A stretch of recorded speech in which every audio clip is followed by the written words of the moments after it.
లూకా సువార్త 22వ అధ్యాయం.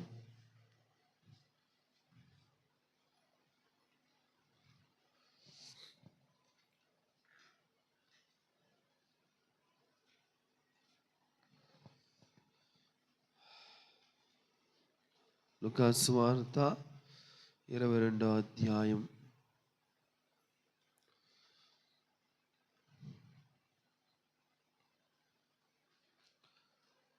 3వ వచనం చదువుతారా?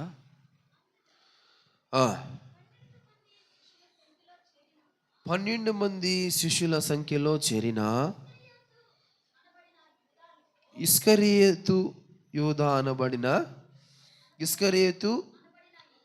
అనబడిన యూదాలో సాతాను ప్రవేశించెను.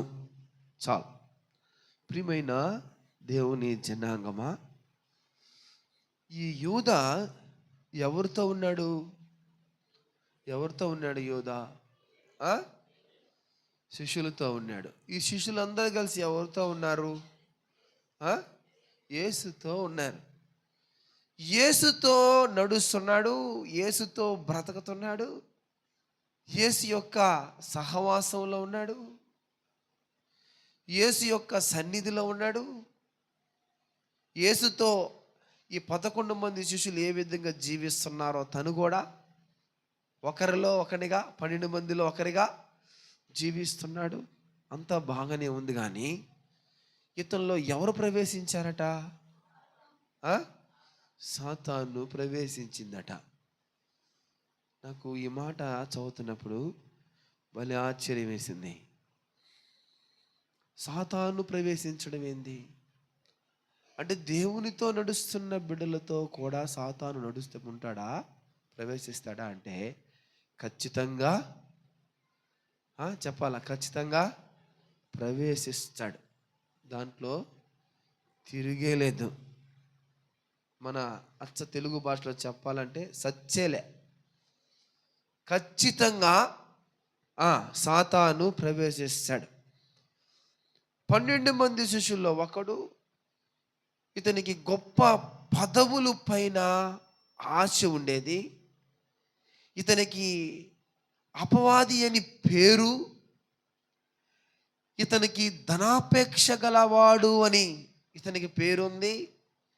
ఇతను ఖజానాదారుని ఉద్యోగంలో ప్రవేశించాలని ఒక గొప్ప ఆశ కలిగిన వ్యక్తిగా కనపడుతున్నాడు. ఇతను కెరీతు గ్రామానికి సంబంధించిన వాడు. ఏ గ్రామం అండి? కెరీతు గ్రామం. ప్రియమైన దేవుని బిడ్డలారా, చూడండి, యోహాను 12వ అధ్యాయం 6వ వచనంలో ఒక మాట రాస్తున్నాడు, చదవండి.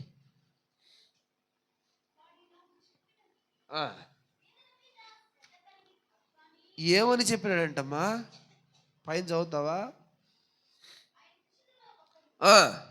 అనగా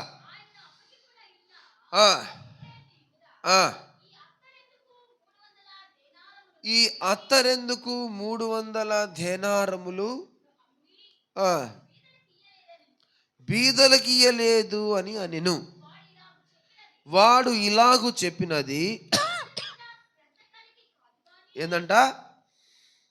బీదల మీద శ్రద్ధ కలిగి కాదు, కానీ వాడు దొంగ అయ్యుండి తన దగ్గర డబ్బు సంచి ఉన్నందున అందులో వేయబడినది దొంగిలించుచూ వచ్చెను.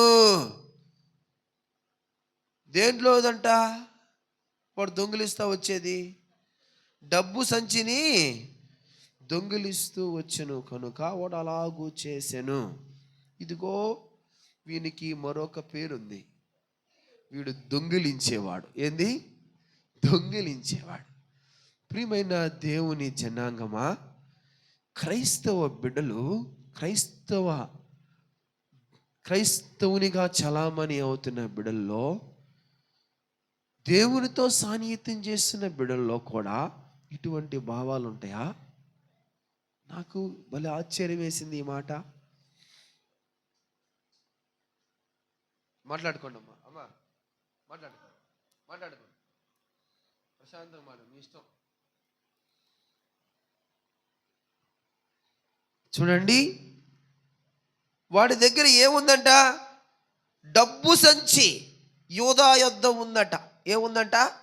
డబ్బు సంచి. డబ్బు సంచి. వీడు ఏం చేసేవాడంట? డబ్బు సంచిలో నుంచి డబ్బులు దొంగిలిస్తూ ఉండేవాడట. ఇప్పుడు నాకు ఆశ్చర్యమైన విషయం ఏంటంటే, డబ్బు సంచి వాడి దగ్గర ఉంది. వాళ్ళలో డబ్బు సంచి తీసుకుంటే దొంగిలించేది ఏంది? ఇప్పుడు నీ దగ్గర డబ్బు సంచి ఉందయా, పర్స్ ఉంది నీ దగ్గర, నీ పర్సులో నువ్వు డబ్బులు తీసుకుంటే వాడు దొంగెట్ట అవుతాడు?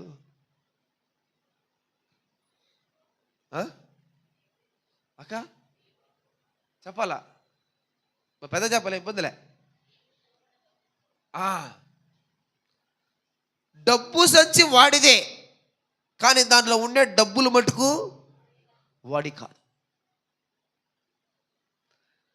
డబ్బులు ఏం చేస్తున్నాడు వాడు? ఇప్పుడు నా దగ్గర పర్సు ఉంది, ఆ పర్సు నాదే, డబ్బు సంచి నాదే, కానీ డబ్బులు మటుకు నా డబ్బులు నేను వాడుకుంటే దొంగ ఎట్ట అవుతా? దొంగ అవుతానా? ఇప్పుడు మీ దగ్గర డబ్బులు ఉన్నాయి, మీ డబ్బులు మీరు వాడు దొంగ అవుతారా? కాకపోతే ఏంది ఇక్కడ బైబిల్ ఈ మాట రాయబడి ఉంది?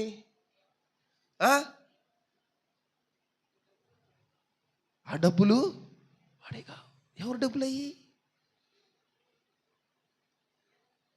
ప్రియమైన దేవుని బిడ్డలారా, చూడండి, 1 యోహాను 3వ అధ్యాయం 4వ వచనం. టకటక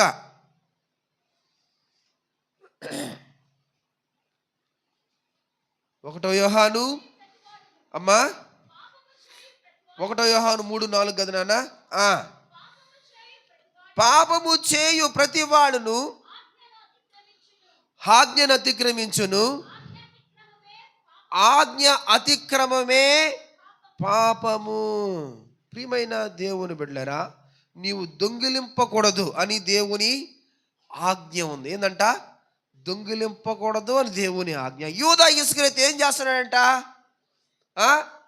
దొంగిలిస్తా ఉన్నాడు. వీడు దొంగ. వీడి కోరిక ఏంటంటే, ఆమె 300 దేనారములు పెట్టి అత్తరు దేవుని పాదాలు కడగతా ఉంటే వాడు బాధ ఏం తెలుసా? ఆ డబ్బులు అమ్మి నా సంచిలో వేయచ్చు కదా. ఏంది? ఆ డబ్బులు అమ్మి నా సంచిలో వేసుకుంటే నా కోసం ఖర్చు పెట్టుకుంటాను కదా. ఈ ఆయన పాదాల మీద వస్తే ఏం ప్రయోజనం? నేనైతే ఖర్చు పెట్టుకోవచ్చు కదా, నేనైతే ఇష్ట ప్రకారం ఖర్చు పెట్టుకోవచ్చు, కానీ దేవుడికి మటుకు ఖర్చు పెట్టడానికి వీడు ఇష్టపడ్డలా. నాటి క్రైస్తవ విశ్వాసులు కూడా ఈ విధంగానే ఉన్నారు. లేరంటారా? ఉన్నారు. ఇదిగో ఇలాంటి వాళ్ళందరూ ఎవరికి సంబంధించిన వాళ్ళంటే, ఎవరు కుటుంబానికి సంబంధించిన వాళ్ళంటే, ఎవరి యొక్క వారసత్వానికి సంబంధించిన వాళ్ళంటే ఏమని చెప్పాలా? యూదా ఇస్కరియోతు వంశానికి సంబంధించిన వాళ్ళు. ప్రియమైన దేవుని జనాంగమా,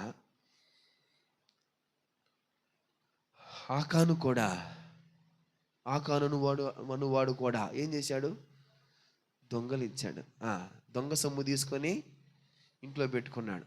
ఇంట్లో పెట్టుకుంటే దేవుడు మనొక్కనే చంపాడా? కుటుంబానందరినీ. ఇప్పుడు మీరు అనాలా, పాస్టర్ గారు దొంగతనం చేసింది వాడొక్కడే కదా, పిల్లలు ఏం చేసినారు? చెప్పాలా? ఏంది? పిల్లలు ఏం చేసినారు? వాళ్ళ భార్య ఏం చేసింది? ఎంత ద్రోహం ఇది! దొంగతనం చేసిన వాడు ఒక్కడైతే వాడు చంపకుండా అందరూ చంపాడే. ప్రియమైన దేవుని బిడ్డలారా, బైబిల్ గ్రంథంలో ఇలా రాయబడింది: యెహోవా అన్యాయం చేయుట అసంభవం.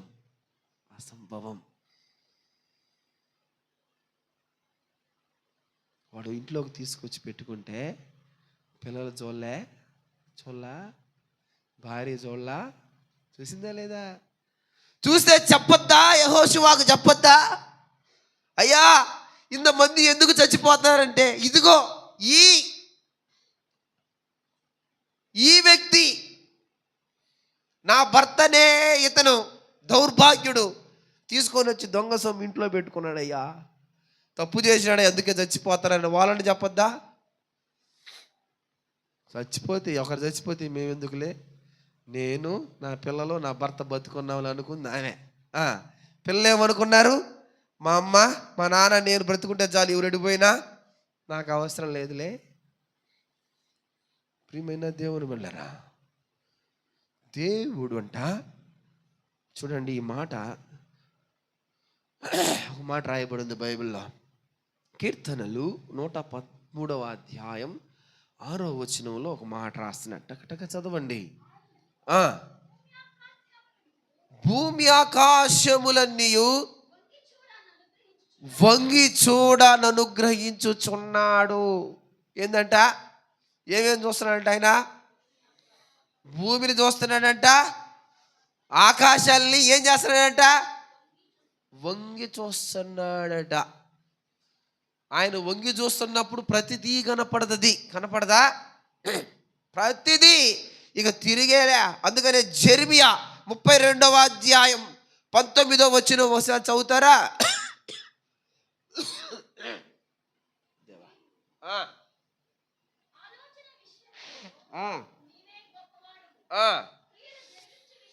క్రియలు జరిగించు విషయములో శక్తి సంపన్నుడవు,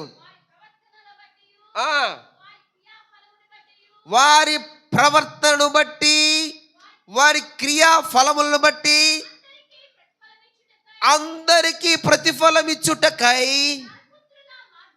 నరపుత్రుల మార్గములన్నీ ఏం చేస్తాడంట ఆయన?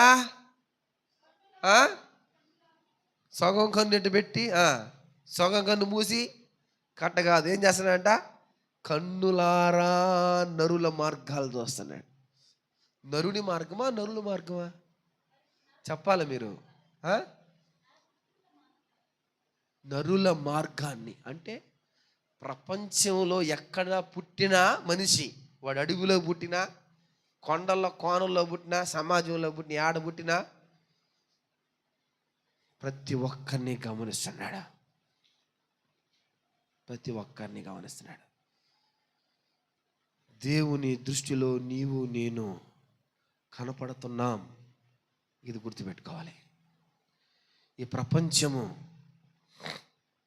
ప్రపంచంలో దేవునికి విలువైంది ఏదైనా ఉందంటే దేవుని దృష్టిలో ఎవరిదమ్మా ఫోను?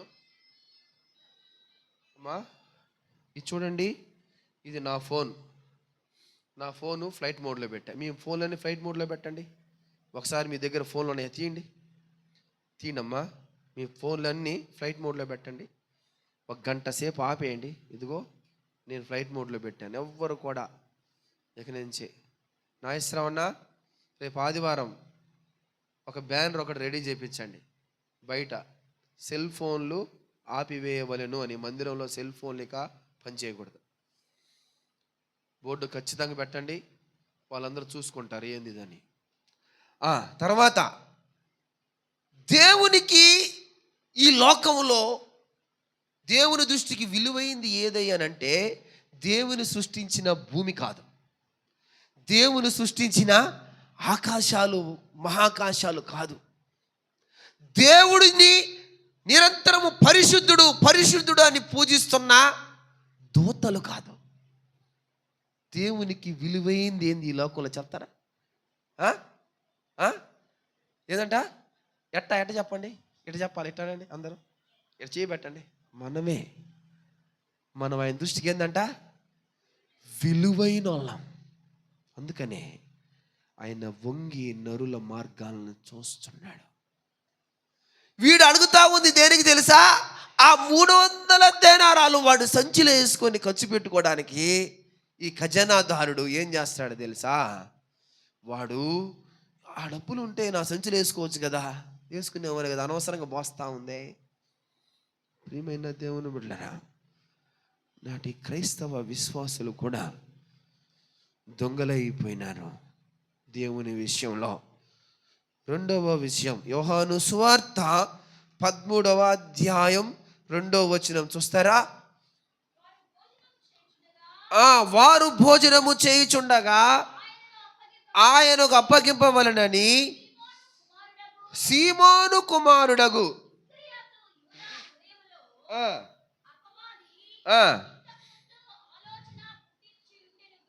అపవాది ఇంతకు ముందే ఆలోచన పుట్టించి ఉండెను గనుక. చాలు చాలు చాలు.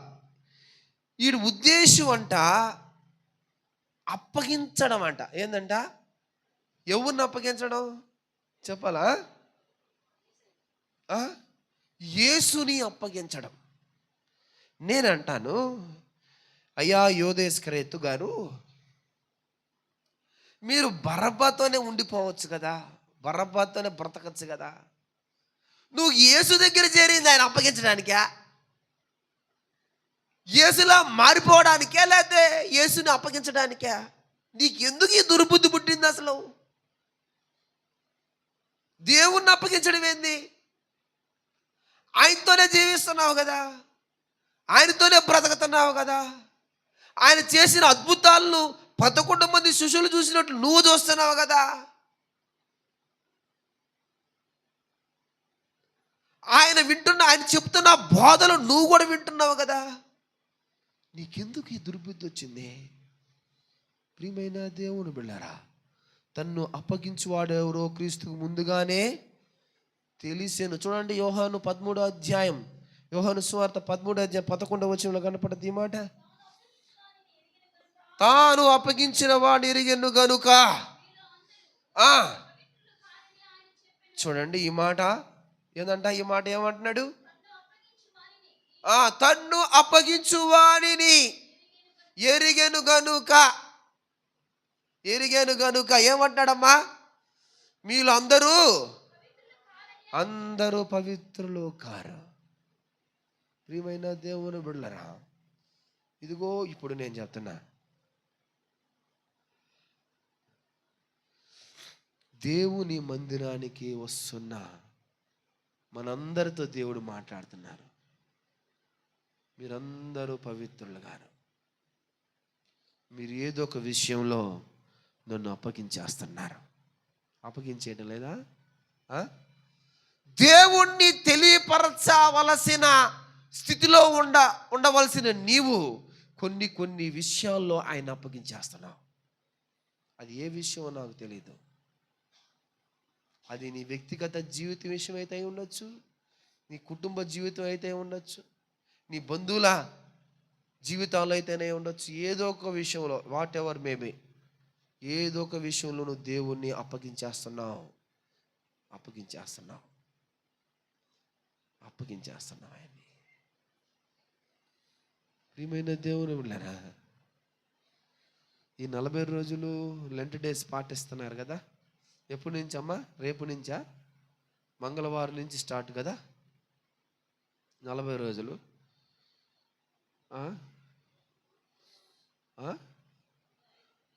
5వ తేదీ బసవ బుధవారం అని మనుషులే పెట్టుకొని చేస్తున్నారు.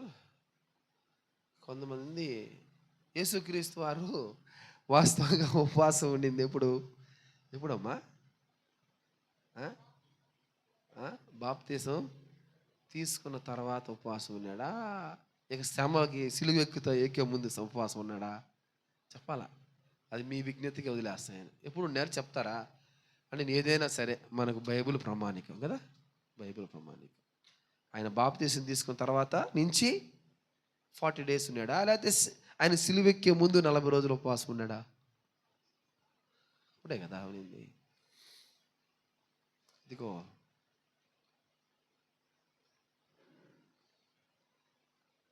ఉపవాసం ఉంటే మంచిదే, దేవునితో జీవిస్తే చాలా మంచిదే, దేవునితో ఉంటే ఇంకా మంచిదే.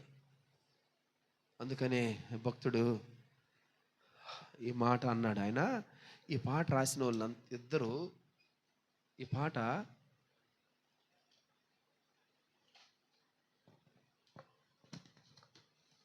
రాసిన ఆయన చనిపోయినాడంట. పాడినాయన చనిపోయాడంట. ముఖ దర్శనం చాలయా నాకు, నీ ముఖ దర్శనం చాలయా, ముఖ దర్శనం చాలయా నాకు, ముఖ దర్శనం చాలయా. సమీపించని తేజస్సులో నివసించు నా దైవమా, సమీపించని తేజస్సులో నివసించు నా దైవమా, నీ ముఖ దర్శనం చాలయా యేసయ్యా, యేసయ్యా, యేసయ్యా, యేసయ్యా. అన్నపానములు మరచి నీతో గడుపుట పరలోకానుభవమే, నాకది ఉన్నత భాగ్యమే. యేసయ్యా, యేసయ్యా, యేసయ్యా, యేసయ్యా. అన్నపానములు మరచి నీతో గడుపుట పరలోకానుభవమే, పరలోకానుభవమే. చాలా మంచిదే, ఫాస్టింగ్ ఉంటే చాలా సంతోషం. అట్టని అది మనం ఆచారబద్ధంగా అయితే మటుకు చేయకూడదు. ఉపవాస దినాలు దేనికంటే, దేవుడు ఏదో సిలువెక్కుతున్నాడు 40 రోజుల ముందు ఉండడం అని కాదు, కానీ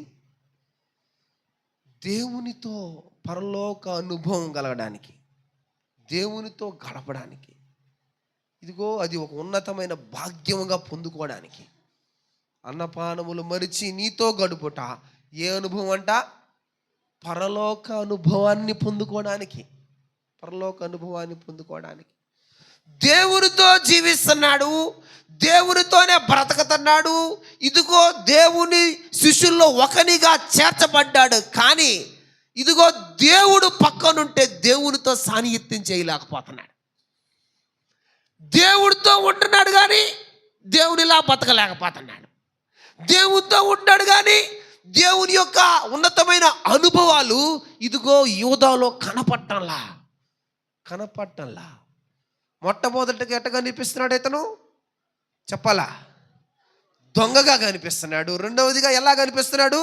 దేవుణ్ణి అప్పగించేవాడుగా కనిపిస్తున్నాడు, అప్పగించేవాడుగా కనిపిస్తున్నాడు.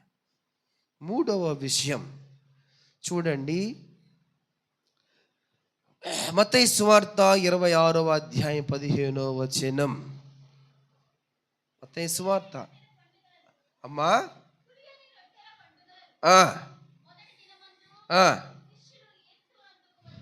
శిష్యులు యేసు యొద్దకు వచ్చి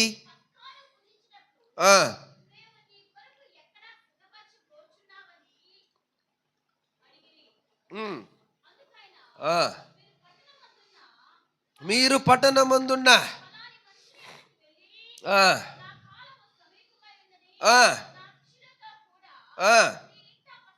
అమ్మా 26:15 కదా నాన్న, మత్తయి సువార్త 26:15. అదమ్మా,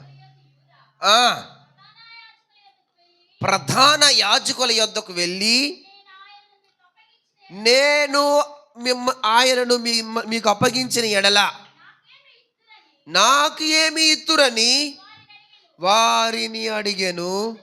అందుకు వారు 30 వెండి నాణ్యములు తూచి వారికి ఇచ్చిరి.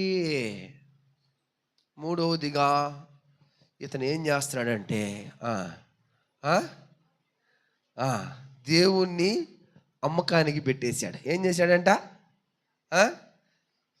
జనాలు మామూలుగా వేటి నమ్మకాలకు పెడతారు, మనుషులు మనం వేటి నమ్మకాలు పెడతామండి? చెప్పండి రాంబాబు గారు, మీరు చెప్పండి. వేడికి అమ్మకాలు పెడతామండి అన్న నాయసరావునా? వేడికి అమ్మకాలు పెడతాం మామూలుగా. బర్రెలు, ఆవులు, ఇంకా బంగారం ఉంటే బంగారం ఉండి అమ్మేయాలనుకుంటే ఏం చేస్తాం? డబ్బులు అవసరమైతే కొదవన పెడతాం, లేకపోతే అమ్మకానే పెడతాం. తర్వాత స్థలాలు, పొలాలు, ఇల్లు అమ్మకాలకి పెడతాం కదా. అవి అమ్మకానికి పెడుతున్నామంటే అవి ఎవరి అని, అవి ఎవరిదని దాని మీద మనకు మనిషిని అమ్మకానికి పెడతాడా ఎవడైనా? పెడతారా? దేవుణ్ణి అమ్మకానికి పెడతాడా ఎవడైనా? ఈడు ఎవరిని అమ్మకానికి పెడతాడు? దేవుణ్ణి అమ్మకానికి పెట్టేస్తున్నాడు. ఏం చేయాలి ఇంకా?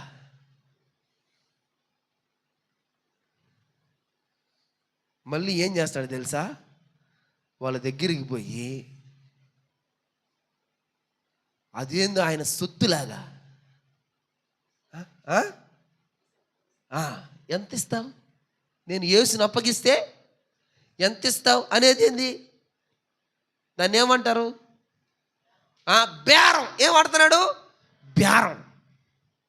ఇదిగో యేసుని అప్పగిస్తే ఇదిగో ఇంత ఇస్తావా? ఎంత కావాలి నీకు? ఇంత ఇస్తావా?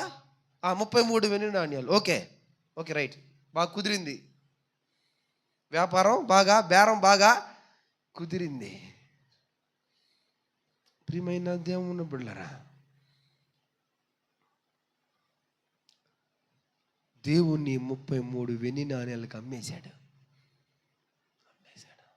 దేవునితో ఉన్నాడు, దేవునితో జీవించినవాడు, దేవుని శిష్యుల్లో ఒక్కడిగా ఎంచబడినవాడు, ఆత్మను పొందుకోవాల్సిన వాడు, పరిశుద్ధాత్మ అభిషేకముతో నింపబడి అనేక మందికి క్రీస్తును పరిచయం చేయవలసిన వాడు, తన నీడ తగిలితేనే అనేకమైన దయ్యాలను పోగొట్టే స్థితిలో ఉండవలసిన వాడు, గొప్ప సాక్ష్యంగా అనేక వేల మంది జనాల్ని మార్చే స్థితిలోకి రావాల్సిన వాడు ఏం చేస్తున్నాడో తెలుసా? దేవుణ్ణే అమ్మకానికి పెట్టేశాడు. దేవుణ్ణి అమ్మకానికి పెట్టేశాడు. 12 మంది శిష్యుల కంటే గొప్పగా సేవ చేయవలసిన వాడు, నేను దొంగని, నేను బరబ్బతో కలిసి అనేక మందిని హత్య చేసిన వాడిని, నేను దొంగని, అనేకమైన ఇళ్లలో దోచుకున్న వాడిని, యేసు నన్ను మార్చివేశాడు, యేసు యొక్క బోధలు నన్ను మార్చినాయి అని అనేక మందిని క్రీస్తు వైపుకు తిప్పవలసిన వాడు ఏం చేస్తున్నాడు? క్రీస్తుని అమ్మకానికి పెట్టేశాడు. అమ్మకానికి పెట్టేశాడు. ప్రియమైన దేవుని బిడ్డల,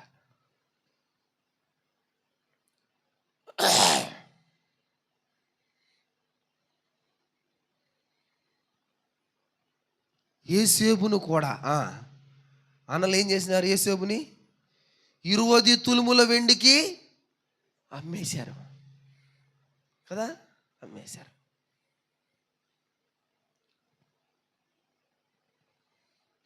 ఒక్క పూట కూటి కొరకు యేసేపు తన జ్యేష్ఠత్వాన్ని ఏం చేసుకున్నాడు? తన్ను తాను అమ్ముకొని ఏమైపోయాడంట? యేసేపు వంటి భ్రష్టుడైనను వ్యభిచారి అయినను ఉండునేమోనని జాగ్రత్తగా చూసుకునుడి అని రాయబడింది బైబిల్ లేఖన గ్రంథంలో. ఇప్పుడు యేసుక్రీస్తుని అమ్మివేసిన వాడు వీడెవరు? ఇప్పుడు చెప్పాలి మీరు. యూదా ఇస్కరియోతు యేసుక్రీస్తుని అమ్మేసిన వాడు వీడెవరు? ఇప్పుడు భ్రష్టుడు. ఏంది? భ్రష్టుడు. భ్రష్టుడు. ప్రియమైన దేవుని బిడ్డలారా, ప్రియమైన దేవుని బిడ్డలారా, ఏ ఏ విషయాల్లో దేవుని మనం అమ్మేస్తున్నామో నువ్వు చేసిన పాపాలకి, నువ్వు చేసిన దోషాలకి మధ్య అడ్డుగా ఏం పెడతావు మనం? అడ్డుగా ఎవరిని పెడుతున్నావు? పెట్టలేదా? దేని మీద తోడు అంటున్నావు? దేని మీద ఒట్టు పెడుతున్నావు? అమ్మేయటం లేదా? అమ్మేయట్లేదంటారా? ఎన్నిసార్లు అమ్మేసామో, ఎన్నిసార్లు అమ్మేసామో. యూదా ఇస్కరియోతు ఒక్కసారి అమ్మితే నువ్వు నేను నీకున్న ఇన్ని సంవత్సరాలు వచ్చి అన్ని సంవత్సరానికి ఒక్కసారైన దేవుణ్ణి అమ్మేయట్లేదంటారా? ఖచ్చితంగా అమ్మేస్తాం, ఖచ్చితంగా అమ్మేస్తాం. ప్రియమైన దేవుని బిడ్డలారా, అమ్మేస్తున్నాడు. గొప్ప సేవ చేయవలసిన వాడు, ఆత్మచేత నింపబడవలసిన వాడు, అభిషేకము పొందుకోవాల్సిన వాడు, దేవుని కోసం హతసాక్షిగా మారవలసిన వాడు దేవుని ఏం చేస్తున్నాడంట? అమ్మేశాడు. ఎంత బాధాకరమైన విషయం ఈ విషయం. ప్రియమైన దేవుని బిడ్డలారా, 4వదిగా మత్తయి సువార్త 26వ అధ్యాయం 49వ వచనం చూస్తారా?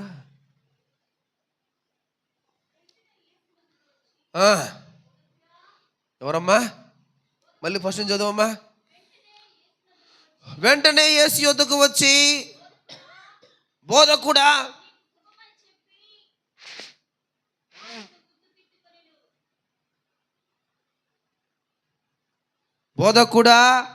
నీకు శుభమని చెప్పి ఆయనను ముద్దు పెట్టుకొనెను.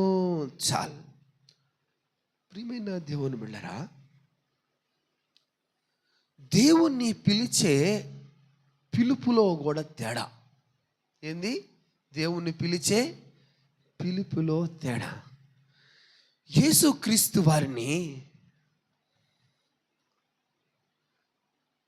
నడిచిపోతా ఉంటే నన్ను బాగు చేయమని ఒక అతను పిలుస్తాడు. ఏమని పిలిచాడు అతను? దావీదు కుమారుడా. యేసు దావీదు కుమారుడా. ఇదిగో ఆ పిలుపులోనే ఆత్మీయత ఉట్టి పడతా ఉంది కదా. ఆ పిలుపులోనే దేవుని యొక్క మనసు కనిపిస్తూ ఉంది. ఆ పిలుపులో దేవుడు ఆగిపోయిన స్థితి కనిపిస్తూ ఉంది. ఏమంటున్నాడు? దావీదు కుమారుడా. చూపు లేనోడు, కళ్ళు లేనోడు, అడుక్కునేవాడు.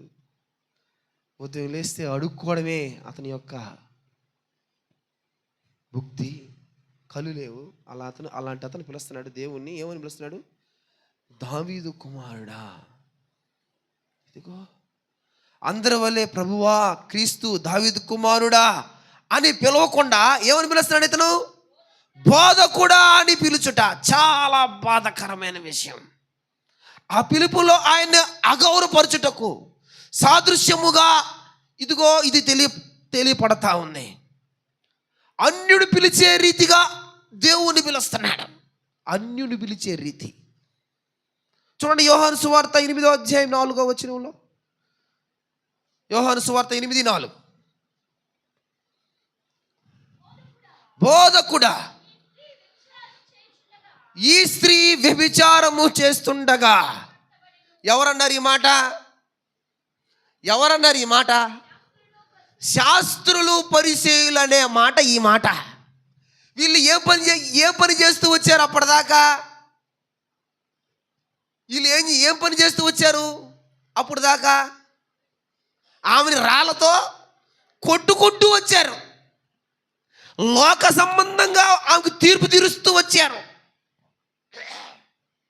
వీళ్ళల్లో ఇన్ని పాపాలు పెట్టుకొని ఆమె మీద ఏమి నేరం వేస్తున్నారమ్మా? ఇప్పుడు చదువు.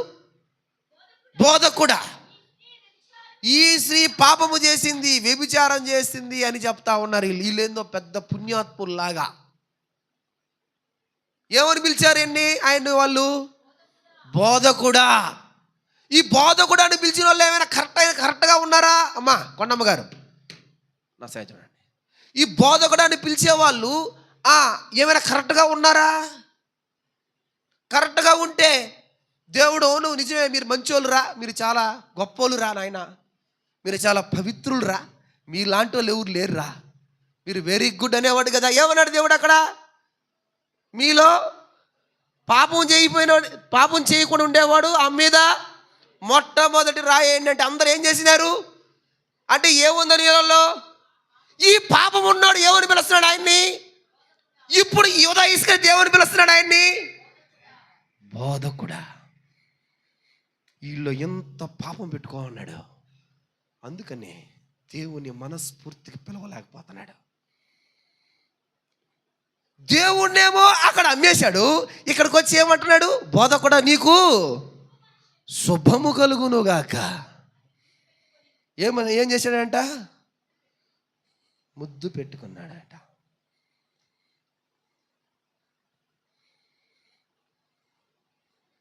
ప్రియమైన దేవుని బిడ్డలారా, దేవునితో జీవిస్తున్నాడు కానీ, దేవునితో బ్రతుకుతున్నాడు కానీ, వీడు లోక సంబంధంగానే జీవిస్తూ ఉన్నాడు. వీడి జీవితం అంతా లోకంతో ముడి వేసుకొని ఉంది. వీడు దేవుని పిలిచే పిలుపులో కూడా ఆప్యాయత లేదు. శాస్త్రులు పరిసయ్యులు పిలిచిన రీతికి పిలుస్తా ఉన్నాడు. ఆయన దగ్గర అణిగి మణిగి ఉండిపోవాల్సిన వాడు. దొంగని బ్రతిమలాడిన పాదాలు పట్టుకొని ఆ స్త్రీ కంటే ఈడింకా ఎక్కువ ధ్యానారాలు పెట్టి ఆయన పాదాలు గడగవలసిన వాడు ఆ ధ్యానారాలు కూడా సంచిలో వేసుకోవాలనుకుంటున్నాడు. దేవుణ్ణి అమ్మేసినాడు, ఇక్కడికి వచ్చి లోక సంబంధిగా మాట్లాడుతూ ఉన్నాడు. బోధకుడా, దేవుని కుమారుడా, దావీదు కుమారుడా, దేవుడా, నా పాలి దేవుడా అనవలసిన వాడు. ఇదిగో వీడు పరిసయ్యులు శాస్త్రులతో చేరిపోయినాడే. దేవుని బిడ్డ లోకంలో కలిసిపోకూడదు. దేవునితో జీవించే విశ్వాసి లోకపు ఆచారాలను పాటించకూడదు. దేవునితో సాన్నిహిత్యం కలిగిన వాడు లోకానికి దూరంగా ఉంటాడు సుమా. వాడు ఏ మురికి అంటనేడా, ఏ మురికి అంటనేడా. ప్రియమైన దేవుని బిడ్డలారా, అంత మాత్రమే కాదు, 5వ విషయం చూడండి. మత్తయి సువార్త 26వ వచనం, 26వ అధ్యాయం 46వ వచనం చదవండి.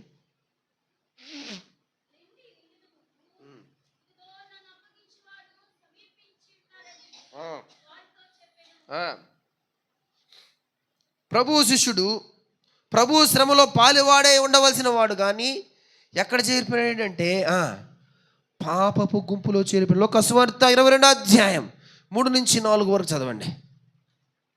లూకా సువార్త 12 మంది శిష్యుల సంఖ్యలో చేరిన యూదా ఇస్కరియోతులో సాతాను ప్రవేశించెను కనుక వాడు వెళ్ళి ఆయనను వారికి ఎలాగ అప్పగించెనో దాని గురించి ప్రధాన యాజకులలో అధిపతులతోనూ మాట్లాడాడు. వీడు ఎవరితో కలిసిపోయాడు తెలుసా? ఎవరితో కలిసిపోయాడు చెప్పాలా? పాపుల గుంపులో. దేవుణ్ణి పట్టుకోవాలా, ఎప్పుడెప్పుడు పట్టుకోవాలా, దేవుణ్ణి ఎప్పుడెప్పుడు చంపాలా, దేవుణ్ణి ఎప్పుడెప్పుడు కొట్టాలా అనే వాళ్ళ గుంపులో ఈడు కూడా వెళ్ళి చేరిపోయినాడు. బయటకు మట్టుకు ఎలా కనిపిస్తున్నాడు? 12 మంది శిష్యుల్లో ఒకనిగా కనిపిస్తున్నాడు కానీ వీడు శిష్యుల్లో ఇప్పుడు లేడు. ఎక్కడ ఉన్నాడు? పాపుల గుంపులో చేరిపోయాడు. పాపుల గుంపులో చేరిపోయాడు. ప్రియమైన దేవుని బిడ్డలారా, ప్రియమైన దేవుని బిడ్డలారా, అందుకనే అపోస్తలుడు పౌలు 2 కొరింథీయులు రాసిన పత్రిక 6వ అధ్యాయం 14వ వచనంలో ఒక మాట రాస్తున్నాడు, చదవండి. అవిశ్వాసులతో జోడుగా ఉండకుడి, నీతికి దుర్నీతికి ఏమి సాంగత్యము, వెలుగునకు చీకటికి ఏమి పొత్తు, క్రీస్తుకు బెలియలతో ఏమి సంబంధము, అవిశ్వాసితో విశ్వాసికి పాలెక్కడా, దేవుని ఆలయమునకు విగ్రహములతో ఏమి పొందిక. విగ్రహములతో ఏమి పొందిక? మీరు అవిశ్వాసులతో జోడుగా ఉండకూడి, నీతికి దుర్నీతికి ఏమి సాంగత్యము, వెలుగు చీకటికి ఏమి సాంగత్యము, క్రీస్తుకు బెలియాలతో ఏమి సంబంధము, అవిశ్వాసతో విశ్వాసికి పాలెక్కడా? పాలు లేదే. ప్రియమైన దేవుని బిడ్డలారా, చాలామంది విశ్వాసులు దేవునితో జీవిస్తూ అన్యులతో కలిసిపోతున్నారు కదా, దేవునితో కలిసి పాపపు గుంపులో చేరిపోతున్నారు కదా. అందుకని దావీదు భక్తుడు అన్నాడు, అపహాసకులు కూర్చుండ చోటను కూర్చుండక యెహోవా ధర్మశాస్త్రమందు ఆనందించుచు దివారాత్రములు ధ్యానించువాడు ధన్యుడు. ధన్యుడు. వీడు దివారాత్రములు దేవునితోనే ఉంటున్నాడు కానీ దేవుని యొక్క మనసు వీడిలో లేదు. మనం ప్రతిరోజు వాక్యాన్ని చదువుతాం కానీ వాక్యాన్ని అర్థం చేసుకొని వాక్యం ప్రకారం మనం జీవించడంలా. ఇలా జీవించినోడు పాపుల గుంపులో చేరిపోతున్నాడు. పాపుల గుంపులో చేరిపోతున్నాడు. ప్రియమైన దేవుని బిడ్డలారా, ఎన్నిసార్లు నువ్వు నేను దేవునికి వ్యతిరేకంగా లోకంలో కలిసిపోయాము చెప్పండి. మొట్టమొదటిగా వీడిలో ఏముంది, రెండవదిగా, మూడవదిగా, నాలుగవదిగా తన పిలుపు సరిగా లేదు, ఐదవదిగా పాపపు గుంపులో చేరిపోయాడు, ఆరోదిగా చూడండి మత్తయి సువార్త 26వ అధ్యాయం 49వ వచనం ఒకసారి చదవండి.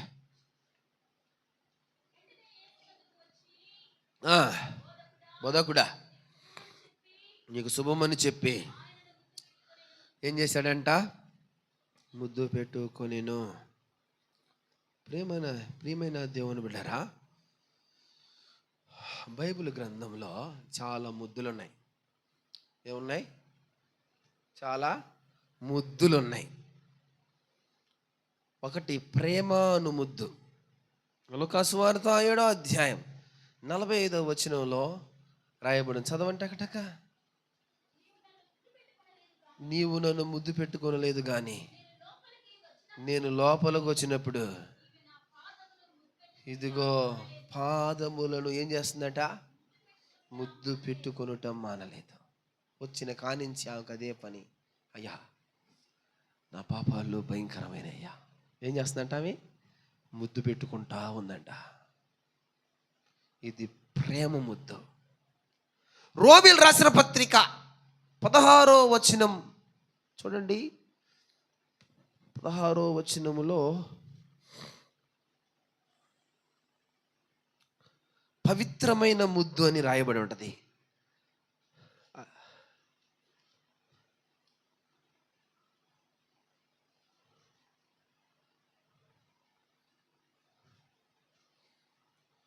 ఇదిగో 16వ వచనం చదవండి. రోమీయుల పత్రిక, పవిత్రమైన ముద్దు పెట్టుకొని ఒకడినొకడు వందనాలు చేయండి. క్రీస్తు సంఘాలన్నీ ఏ ముద్దు అంట, ఇది పవిత్రమైన ముద్దు. దీనిలో దోషం ఉండదు. లూకా సువార్త 22వ అధ్యాయం 48వ వచనం చూడండి. లూకా సువార్త 22:48.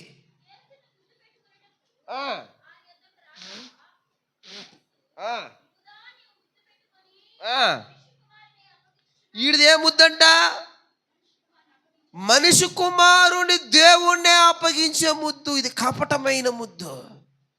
కపటమైన ముద్దు, దేవుణ్ణి అప్పగించేసే ముద్దు. చాలా మంది క్రైస్తవులు దేవుణ్ణి పెట్టుకునే ముద్దే ఇది. ఏ ముద్దు ఇది చెప్పాలా? కపటమైన ముద్దు. దేవా నువ్వు తప్పు నాకు ఈ లోకంలో ఏది వద్దే అని ప్రార్థన చేస్తాం. తర్వాత మనం కోరుకునేదంతా చెప్పాలా, కోరుకునేదంతా లోకమే. ప్రార్థనే దేవుడికి, ఆచరణ మటుకు లోకంతోనే. ఆచరణ మటుకు లోకంతోనే. కపటమైన ముద్దు. ఒక ముద్దు పెట్టుకుంది, బాయ్ బాయ్ అత్త, హ్యాపీగా ఉండు, నేను కూడా హ్యాపీగా ఉంటాను. ఎవరివి చెప్పాలా?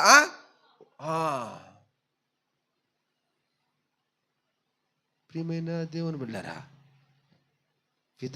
ఇన్ని విధములైన ముద్దులు ఉండగా యూద ఇస్కరియోతు పెట్టిన ముద్దు ఎలాంటిదో తెలుసా? ఇదిగో ఆయన్ని అప్పగించేసే ముద్దు.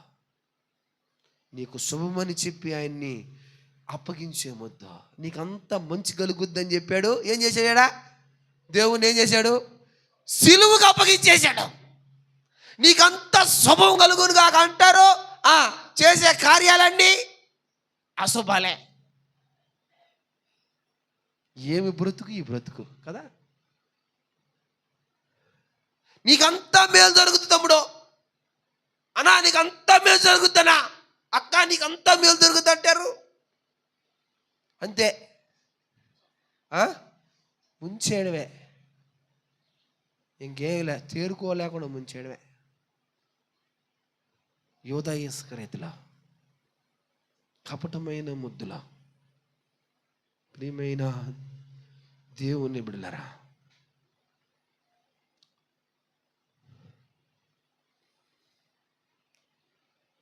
యోధా రోకలిచ్చి ఒక పొలమును కొన్నాడు.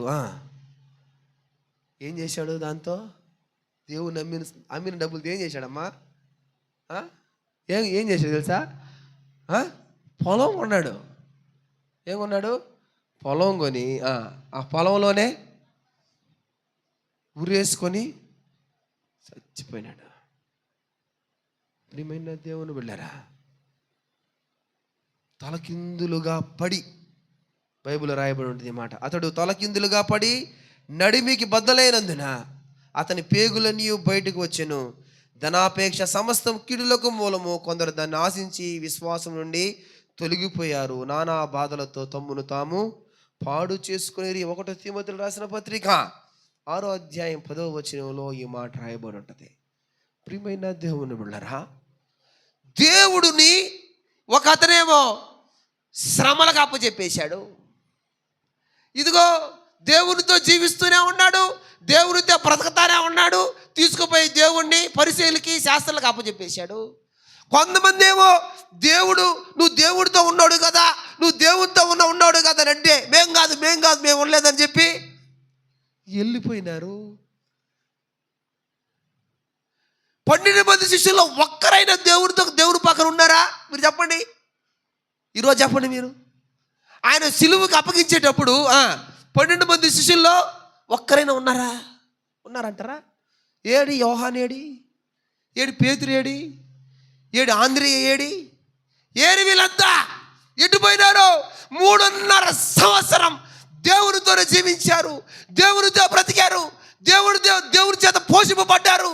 ఆత్మీయంగా ఇదిగో శారీరకంగా పోషింపబడ్డారు. ఇదిగో దేవుని కోసమే జీవించారు. ఇదిగో దేవుడు ఏం చెప్తే చేశారు. కానీ దేవుడు చనిపోయేటప్పుడు వీళ్ళు దేవునితో ఉన్నారా?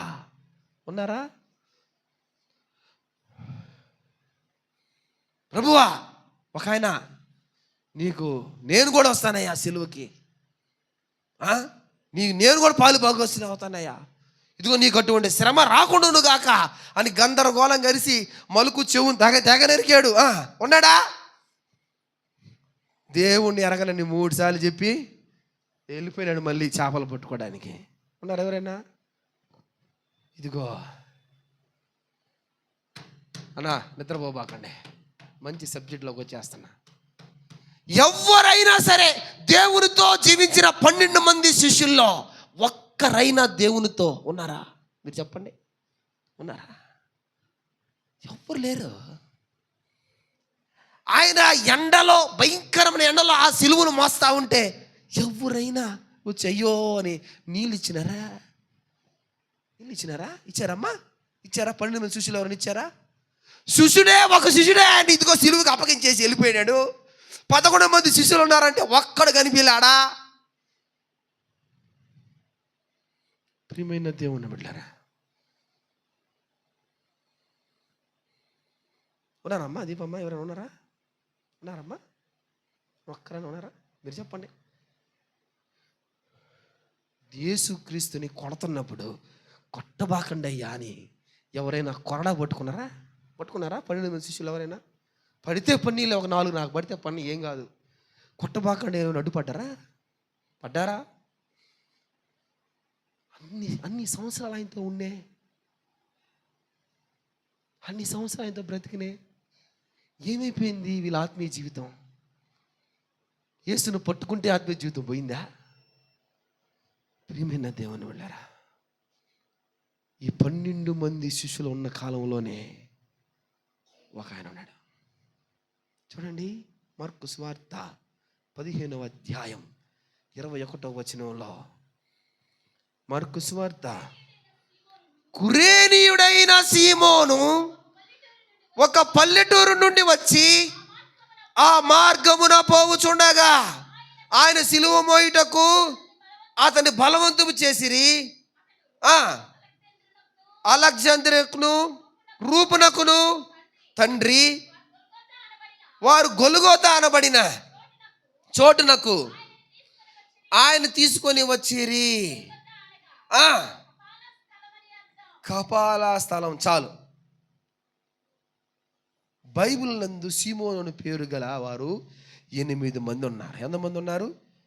సీమోను పేరు నాకు వినుట అని అర్థం, లేకపోతే జన్మస్థలము. ఇతని జన్మస్థలం ఏదంటే కుషు దేశమట. ఈ దేశము ఆఫ్రికా ఖండమునందు ఉందంట. ఆఫ్రికా ఖండం ఉండే వాళ్ళు ఎలా ఉంటారు? వాళ్ళు చెప్పాలా? తెల్లగా ఉంటారా? తెల్లంగా ఎట్లా ఉంటారు? నల్లగా ఉంటారు, పొట్టిగా ఉంటారు. నీగ్రో జాతికి చెందినవారు. ఇతనికి 2 కుమారులు ఉన్నారంట. ఎవరు? 2 కుమారులు ఉన్నారు. పెద్ద కుమారుడు రూపు, రెండో కుమారుడు అలెగ్జాండర్. ఈ సీమోను పల్లెటూరుకు సంబంధించిన వ్యక్తి. ఏదో ఉద్యోగం నిమిత్తం పని చేసుకోవడానికి ఆడికి వచ్చాడంట. యెరూషలేముకు వచ్చాడు. యెరూషలేముకు వచ్చిన ఇతను దేవుని సిలువను మోసాడు. హల్లెలూయా. ఏం మోసాడు? దేవుని సిలువ. ఇప్పుడు నేను అంటాను, మోసి మోసి మోసి అలిసిపోయాడు. ఒంటి మీద అనేకమైన దెబ్బలు కొడితే మాంసంతో కూడా బయటకు వచ్చేసింది. ఇప్పుడు ఈ సిలువకి రక్తం అయ్యిందంటారా లేదా? అయ్యిందంటారా లేదా? చెప్పాలా? మోస్తున్నప్పుడు రక్తం ఇదిగో. ప్రియమైన దేవుని వెళ్ళరా, కురుడైన సీమోను క్రీస్తు శ్రమలో పాలువాడయ్యాడు. క్రీస్తు సిలువను మోసాడు. ఇదిగో ఈ దేవుని రక్తము కూడా ఆయన శరీరానికి, లేకపోతే ఆయన చొక్కాకి అంటింది. అంటలేదా? అంటలేదంటారా? నేనున్నాను ప్రభువా అన్నోళ్ళందరూ పారిపోయారు. నేనున్నాను ప్రభువా నీకేమి కాదు అన్నోళ్ళు అందరూ వెళ్ళిపోయినారు. ఆయనతో తిన్నారో తిరిగారో అలాంటి వాళ్ళందరూ ఒక్కరు కనపడలా. ఎవరో పల్లెటూరు వ్యక్తికి సంబంధించిన వ్యక్తి. అనేక మంది చూస్తూ ఉన్నారు, నేను మోస్తానలా. అతను మోసాడు సిలువ. ప్రియమైన దేవుని వెళ్ళారా, 1 కొరింథీయులకు రాసిన పత్రిక 11వ అధ్యాయం 24 నుంచి 27 వరకు చదవండి.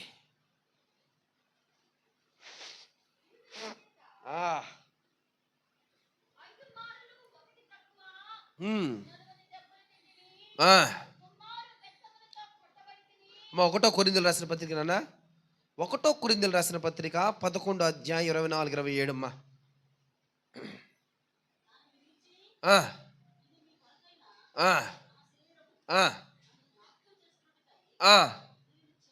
మా 1 కొరింథీ 11 కదా, 11:24 నుంచి 27 వరకు చదువుమా. చదువమ్మా.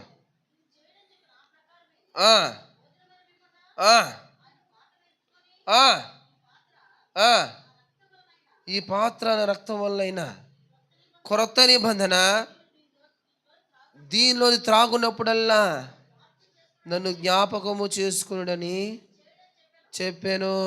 చాలు చాలు చాలు. ఇదిగో సీమోను రక్తము క్రీస్తు రక్తముతో కలిసిపోయింది.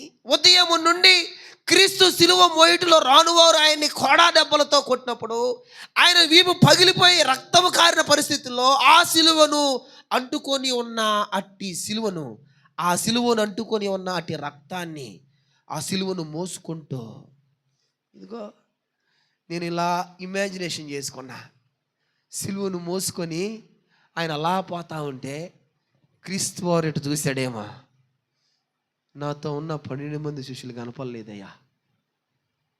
సీమోను, నేను బోధించిన ఒక్కరు కూడా లేరు కదయ్యా. నా సిలువలో నువ్వు పాలుభాగస్తులు అవుతున్నావా? దేవుణ్ణి సిలువ వేసేటప్పుడు అపోస్తలుడు పౌలు లేడా? ఉన్నారంటారా లేరంటారా చెప్పండి అమ్మా. అపోస్తలుడు పౌలు లేడా? అపోస్తలుడు పౌలు లేడా అమ్మా? యేసుని సిలువ వేసేటప్పుడు తెలీదా సిలువ వేస్తున్నారని? ఉన్నాడు, తెలుసు, కానీ నమ్మలేదు కదా అప్పుడు. నేను అంటాను ఒక మాట, దేవుడు ఆ సింహాసనం మీద కూర్చొని న్యాయాధిపతి అయి తీర్పు తీరుస్తున్నప్పుడు 12 మంది శిష్యులతో పాటు సీమోను, ఏది కురేనీయుడైన సీమోను కూడా నిలబడి ఉంటాడు. అప్పుడు దేవుడు ఇలా అడిగాడు, ఆ రోజు నా సిలువను మోసింది ఎవరు అంటే నేను అని చెప్పుకోవాల్సిన వాడు ఎవరైనా ఉన్నారా? 12 మంది శిష్యుల్లో ఉన్నారా లేరా? లేరు. ధైర్యంగా చెప్పగలడు కురేనీయుడు సీమోను, అయ్యా నీ సిలువను నేను మోసానయ్యా, నీ రక్తం నన్ను తాకిందయ్యా, ఎంత ధన్యత. ప్రియమైన దేవుని బిళ్ళరా, యేసుక్రీస్తుకి సంబంధం లేని వ్యక్తి కదా, యేసుక్రీస్తు పెద్దగా పరిచయం లేని వ్యక్తి అయినా కూడా దేవుని శ్రమలో పాలుభాగస్తులైనాడు. ఆ తర్వాత వేరే విషయం, మళ్ళీ దేవుడే వాళ్ళపై బతిలాడుకోలేదు శిష్యులు. మళ్ళీ ఆయన లేచిన తర్వాత ఇప్పుడు దాకా నేను బోధించిన బోధ అంతా ఏమైంది? మళ్ళీ పోయి చేపలు పడుతున్నారా, రండిరా నాయన అని చెప్పి మళ్ళీ వాళ్ళ ఆకలి వేస్తుంటే వాళ్ళ అన్నం పెట్టి వాళ్ళకి విందు ఏర్పాటు చేసి ఆడికి రొట్టెలు గిట్లు ఆయన కాల్చి వాళ్ళకి పెట్టి మళ్ళీ వాళ్ళని దేవుని పిలిచాడు. ఆ తర్వాత ఒక్కొక్కరు అమ్మా మాట్లాడబాకండి అమ్మా. ఆ తర్వాత ఆయన వేరే విధాలుగా గొప్ప సేవ చేసినారు, చనిపోయినారు, అది వేరే విషయం. నేను దాని గురించి మాట్లాడటంలా. స్టిల్ నౌ ఆ రోజు ఆయన సిలువ మోసింది ఎవరో? 12 మంది శిష్యుల కురేనీయుడు సీమోనే. ప్రియమైన దేవుని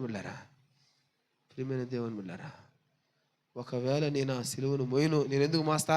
12 మంది శిష్యులు లేరంటే ఆయనకు కూడా 4 చెప్పాలా? ఆయనకు కూడా 4 పడి పడవా కొట్రా?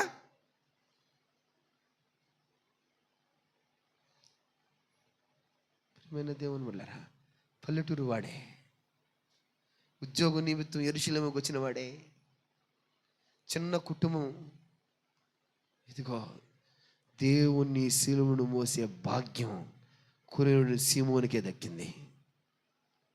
దేవుని సిలువ మోసే భాగ్యం ఎవరు దక్కింది? కురేనీయుడు సీమోనికే. ఇదిగో ప్రియమైన దేవుని జనాంగమా, నీవు కూడా దేవుని సిలువను మొయ్యాలి అంటే, నీవు కూడా ఈరోజు నేను కూడా దేవుని సిలువను మొయ్యాలయ్యా, మోస్తానయ్యా అని తీర్మానాలు చేసుకుంటే నువ్వు కూడా ఒక్కొక్క కురేనీయుడు సీమోను అవుతావు. ఎట్లాగ చెప్పనా? అందుకని దేవుడు అన్నాడు, ఏమన్నాడు చూడండి అమ్మా ఈ మాట.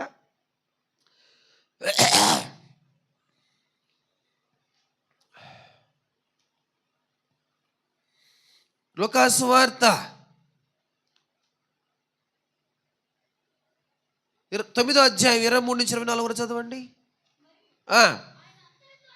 అందరితో ఇట్లా, నేను ఎవడైనను నన్ను వెంబడింపగోరిన ఎడల తను తాను ఉపేక్షించుకొని ప్రతిదినము తన సిలువను ఎత్తుకొని నన్ను వెంబడింపవలెను. తన ప్రాణమును రక్షించుకున్న గోరువాడు దానిని పోగొట్టుకుంటాడు, నా నిమిత్తము తన ప్రాణాన్ని పోగొట్టుకునేవాడు దాన్ని రక్షించుకొనును.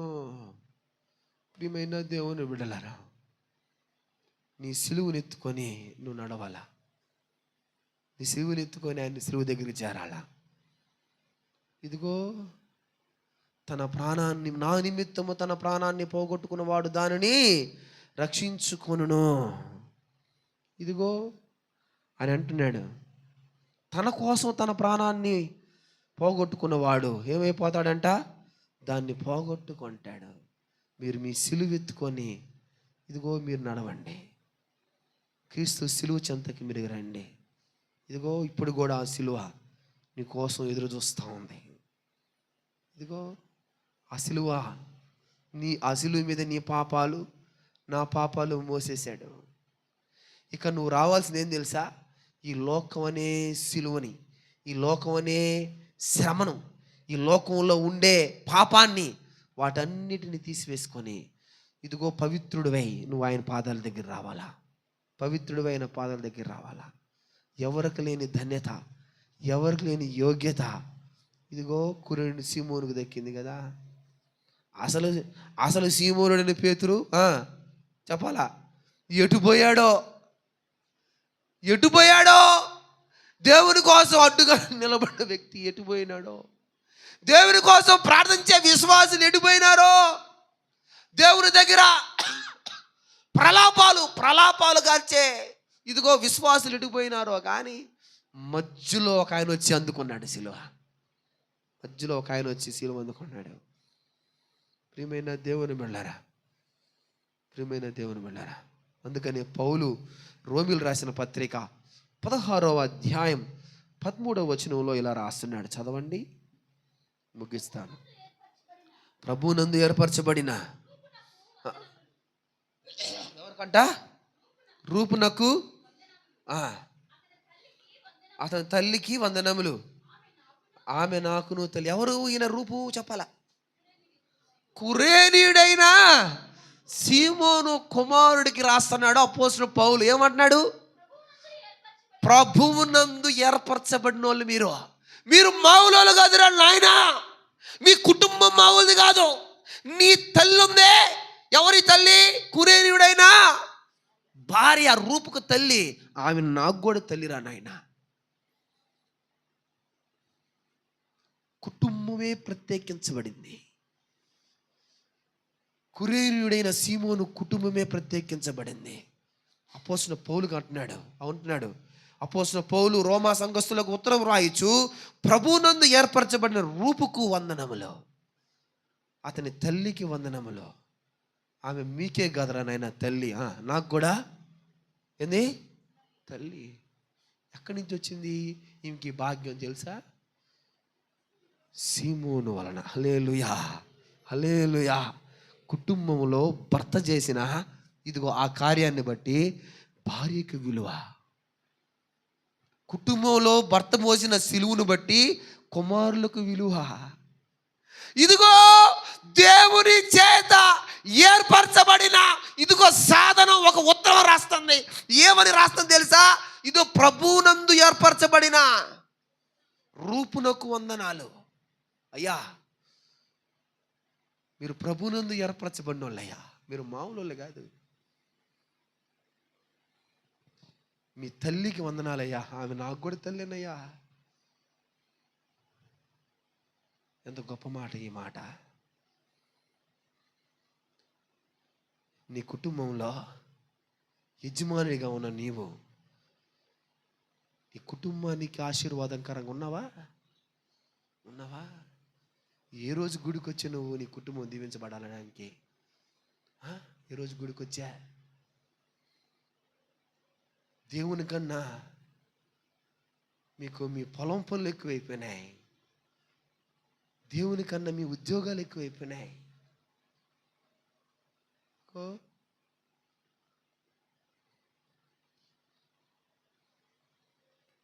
కుటుంబమే ఆశీర్వదింపబడింది కదా ఆయన వలన.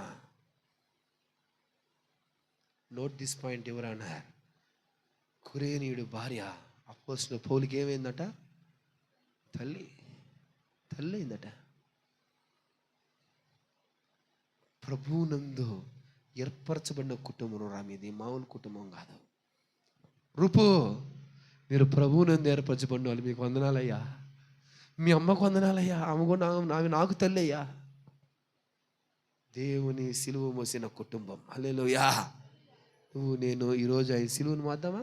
మన సిలువ మోసుకుంటూ ఆయన సిలువ దగ్గరికి వెళ్దాం. కళ్ళు మూసుకోండి, ఆరాధనలోకి వెళ్ళిపోదాం. నాయనా, 12 మంది శిష్యుల్లో ఒక శిష్యుడేమో